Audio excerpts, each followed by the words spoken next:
دوستو آج ہم ایسے لوگوں کے بارے میں بات کریں گے جن کو ہم خود اوپر والے بلند مقام پر لے کر جاتے ہیں، لیکن جب وہ پہنچ جاتے ہیں تو وہی ہمیں پیچھے دھکیل دیتے ہیں۔ اور ان کے بارے میں ایک مثال ہے جو میں آپ کے سامنے بیان کروں گا۔ امید کرتا ہوں کہ آپ کو پسند آئے گی، تو چلتے ہیں۔ السلام علیکم دوستو، میں ہوں تاج محمود اور آپ دیکھ رہے ہیں تاج ویو۔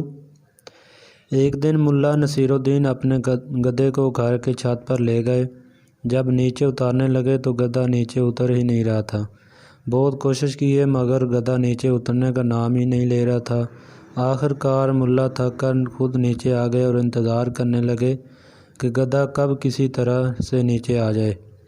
کچھ دیر گزرنے کے بعد ملا نے محسوس کیا کہ گدھا چھت کو لاتوں سے توڑنے کی کوشش کر رہا ہے۔ ملا پریشان ہو گئے کہ چھت تو بہت نازک ہے، اتنی مضبوط نہیں کہ اس کی لاتوں کو سہ سکے۔ دوبارہ اوپر بھاگ کر گئے اور گدھے کو نیچے لانے کی کوشش کی، لیکن گدھا اپنی ضد پر اٹکا ہوا تھا اور چھت کو توڑنے میں لگا ہوا تھا۔ ملا آخر کوشش کرتے ہوئے اسے دوبارہ دھکا دے کر سیڑھیوں کی طرف لانے لگے کہ گدھے نے ملا کو لات ماری اور ملا نیچے گر گئے اور پھر چھت کو توڑنے لگا۔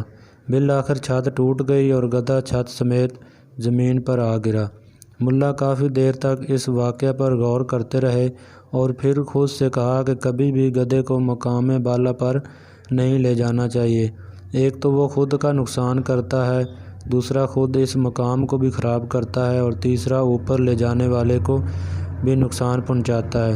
ہم لوگ نااہل گدھوں کو مقام بلند پر بٹھاتے ہیں اور انہیں بڑے القابات دیتے ہیں، پھر یہ گدھے ہم کو ہی نیچے پھینک دیتے ہیں اور اس منصب کو خراب کرتے ہیں۔ امید کرتے ہیں دوستو یہ ویڈیو آپ کو پسند آئی ہوگی۔ لائک کریں، شیئر کریں اور کمنٹس کریں۔ اللہ حافظ۔